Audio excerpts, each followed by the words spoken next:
Hey everybody, Kevin Weiss from bodyperformance.net.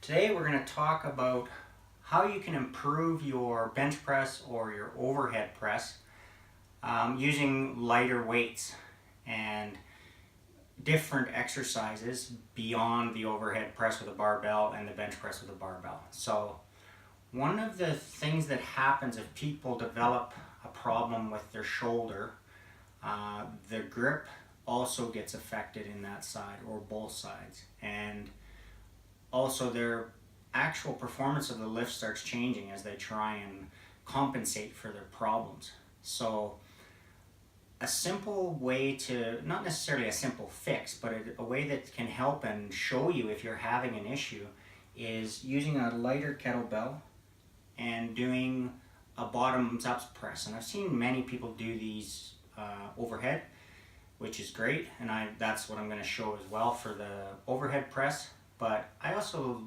use them for the bench press as well because it's a different plane of motion and it can show different issues.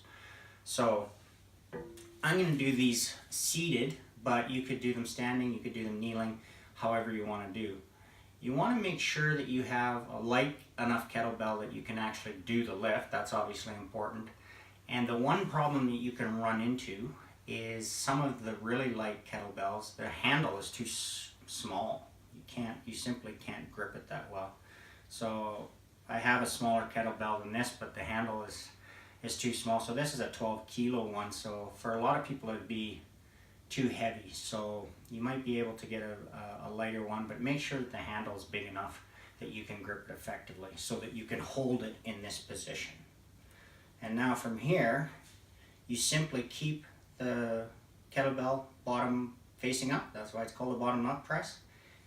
And you press overhead. Squeeze this hand and press all the way to the top, all the way down. Now this is not meant to be done fast, and it's also not meant to be done for high reps. I usually tell people 3 to 5 reps max is about right. And if you go off plane or your grip starts to fail, the kettlebell is going to fall. So that's going to show you issues, and it's going to make you stay in the proper plane. And with people that have issues with pressing overhead, whether it be pain or their technique is off, this can really clean things up pretty quickly over a matter of a few weeks. Same thing with the bench press.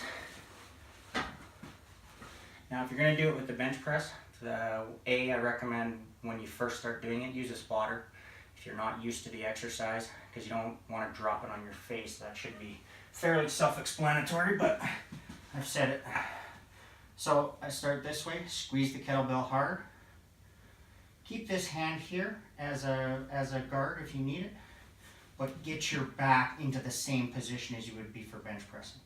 Squeeze this hand, press all the way up, keeping your shoulder packed, all the way down. You can also turn it so that it's more in line with what an actual bar would be. You can rotate it as you come down. As long as the bottom of the kettlebell stays up, there's very little issue